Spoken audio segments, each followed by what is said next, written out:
Oh, udah ketua sekarang ya? Hah? Udah ketua sekarang. Ketua. Ternyata tewasnya seseorang berkah bagi yang lain ya. Bukan. Ada yang ditangkap harus ada yang menggantikan begitu ya. Bukan juga kayak begitu. Itu mah persepsi yang sangat negatif. Itu biasa lah kalau sudah begitu. Mana ada instruksi dari Pak Jokowi gitu loh. Ini kan ulama. Kalau kita bicara kan gitu loh. Misalnya kalau dalam konteks sidang KIP kemarin itu setidaknya ada dua hal yang penting ya untuk kita simak. Pertama adanya anomali, yang kedua tentu kontradiksi. Hukum Mas Roy Suryo, Mas Ahmad Khosinuddin, dan Ketua Jokomania Mas Andi Azwan. Oh, udah ketua sekarang ya? Hah? Udah ketua sekarang. Ketua. Resmi Bang, sejak kapan? Ternyata tewasnya seseorang berkah bagi yang lain ya. Bukan. Suatu organisasi itu tidak boleh vakum. Tetap harus berjalan. Harus ada supirnya ya. Harus ada jalan. Ada yang ditangkap harus ada yang menggantikan begitu ya. Bukan juga kayak begitu. Itu mah persepsi yang sangat negatif. Itu biasa lah kalau sudah begitu. Oke, lanjut. Kembali ke jalan yang lurus. Ini Bapak belum mulai loh ya. Ini baru pertama kali saya ngeblank sebelum dimulai pembahasan. Saya tiba-tiba langsung waduh kemana-mana gitu. Baru mulai.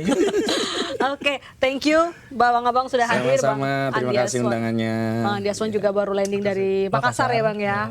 Terus Abang tadi menerjang banjir. Iya, alhamdulillah memenuhi akad karena udah janji saya takut dosa. Oke, sebenarnya kalau Zohor bertanya, adakah hal baru yang bisa kita bahas dari kasus ijazah Pak Jokowi ini? Sebenarnya memang benar kata Kafid, semakin hari ada saja ya hal baru, dimensi baru. Tapi kalau kita lihat dari sidang yang kemarin, yang KIP yang di Surakarta ini kan ada satu hal yang menurut saya menarik, yaitu arsip dari ijazah ini dibakar ya dalam kurun waktu 1 tahun. Nah itu sebenarnya secara undang-undang dan lazimnya bagaimana kayak gitu. Mungkin dari Bang Andi dulu. Saya sih tidak melihat bahwasannya itu ada terkaitan dengan Pak Jokowi. Itu keterkaitan administrasi dari KPU sendiri, kan nggak ada kaitan untuk Pak Jokowi untuk itu. Pak Jokowi dalam kontestasinya pada saat itu Pilkada Kota Surakarta, dia kan didukung oleh beberapa partai kan. Ya, jadi nggak ada kaitan sama sekali. Itu partai yang mengurus. Kalau di beliau adalah calonnya atau mantennya, itu yang ngurus ya panitianya itu kan gitu loh.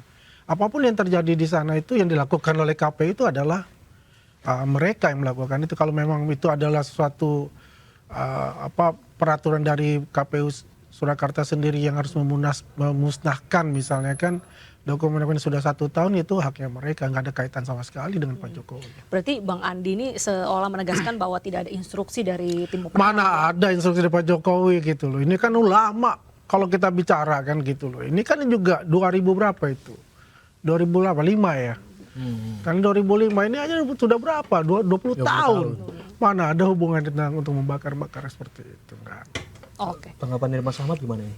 Soal yang Kalau menggunakan istilah yang saya gunakan itu sebenarnya dimensi bukan makin meluas, makin kompleks, enggak, tapi makin asik kalau bagi saya.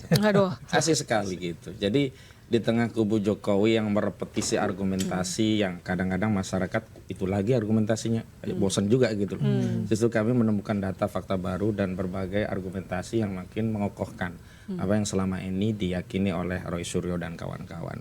Misalnya kalau dalam konteks sidang KIP kemarin itu setidaknya ada dua hal yang penting ya untuk kita simak. Pertama adanya anomali, yang kedua tentu kontradiksi. Anomali tadi soal dokumen itu kan memang kalau kita lihat ansi dari sisi siapa yang kawin, siapa yang nyiapin, bisa juga kita bikin analogi. Memang sih yang kawin Jokowi begitu, tapi dokumen apakah dulu pasangannya janda atau enggak kan penting juga gitu. Oh ternyata dulu kawinnya dengan janda, nah kan dokumen itu penting. Nah yang paling penting di Solo itu kan ada dokumen yang mungkin saja bisa kita duga gelar-gelar yang lain selain gelar yang diakui. Misalnya dulu kan pernah DRS, nah, sekarang yang diketahui diakui insinyur. Jangan-jangan di sana ada gelar yang ganda yang dalam konteks menghilangkan jejak bisa dipertahankan insinyurnya, DR-nya dihilangkan. Itu kan praduga yang mungkin muncul dan wajar saja begitu loh, karena barangnya dihilangkan begitu. Yang kedua kan kontradiksinya misalnya soal KHS saat di UGM, klaim dari UGM tidak memiliki, tapi pada saat yang bersamaan Polda yang juga menjadi pihak dalam sengketa informasi publik itu justru menegaskan sudah menyita dari UGM KHS. Jadi mana yang benar gitu. Hampir sama versi Bareskrim KKN tahun 83, Jokowi merevisi 85. Saya kira itu kan sebenarnya tidak memang berkaitan langsung ya dengan dokumen ijazah, tapi makin katakanlah ini menjadi indikasi yang makin mengkonfirmasi ada masalah di ijazah itu begitu. Sebab bagi sebuah dokumen yang runtutannya sistematis dan bisa dirujuk dari data-data yang ya qualified dong harusnya UGM loh ini. Tapi kok ternyata ada problem gitu dari timing, dari pelaku, misalnya Kasbujo yang juga statementnya berubah-ubah dari sisi ini berkembang ya, pengakuan begitu. dari Solo berkembang sampai ke UGM ya kan, kita lagi bahas Solo juga Iya kan. begitu. Nah, itu kan Maka saya kaitannya. mau tanggapi itu bahwasanya kalau kita ketahui ijazah kan sudah dari KPU Surakarta itu kan sudah dimiliki oleh Resuryo dan kawan-kawan kan, yang sudah dilegalisir, cuma memang menurut itu kan memang harus ditutup karena kan harus ada izin sebetulnya untuk itu. Ya itu kan sudah, artinya kan ada dokumen itu sebetulnya. Ya kalau pengertian mau dibakar atau apa saya juga kurang tahu seperti apa. Tapi yang jelas apa yang dilakukan Pak Jokowi ini sesuai dengan peraturan yang ada gitu loh. Kalau permasalahan-permasalahan yang di luar itu ya, yang dibuat seperti itu, kita tidak tahu menahu untuk itu. Tapi Yang jelas posisi kita adalah defend. Kita minta, kita berikan. Oke. Gitu loh. Kalau itu berurusan dengan yang namanya institusi yang lain, ya katakanlah KPU, katakanlah dengan institusi misalnya UGM-nya, itulah ada pihak UGM sendiri dan pihak KPU untuk itu. Kita tidak ada intervensi seperti itu. Tapi dengan munculnya narasi ini bahwa tadi dibakar, apakah itu, Nah, itu jadi merugikan? Jadi juga pertanyaan saya, kenapa dibakar? Kalau saya juga mengatakan begitu. Oke. Apakah itu prosedur dari KPU Surakarta misalnya?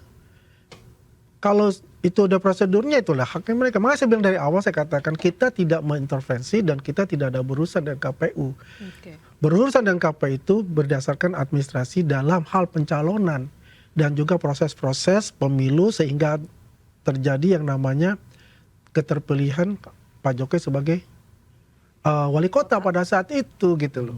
Nggak ada hubungannya gitu loh. Nah kalau perkembangannya dengan yang lain-lain misalnya dengan UGM ya yang lagi berkaitan dengan lagi sidang dengan KIP itu, ya itu sidang administrasi. Iya. Semua sidang-sidang masalah pidana dan sebagainya nanti kan di pengadilan disebutkan itu. Kan belum ada proses sidang ke administrasi. Oke, kita balik lagi ke Mas Andi nih. Mas Andi, Aku bukan Andi, sampai blank banget deh. Santai aja. Dulu dia tadinya ngasih tor santai aja, kalian dia tegang sekarang. Aduh gimana? Dia udah ngeblank dari awal. Mas Ahmad. Iya gimana. Mas Tenang. Semua pertanyaan akan saya jawab. Tenang.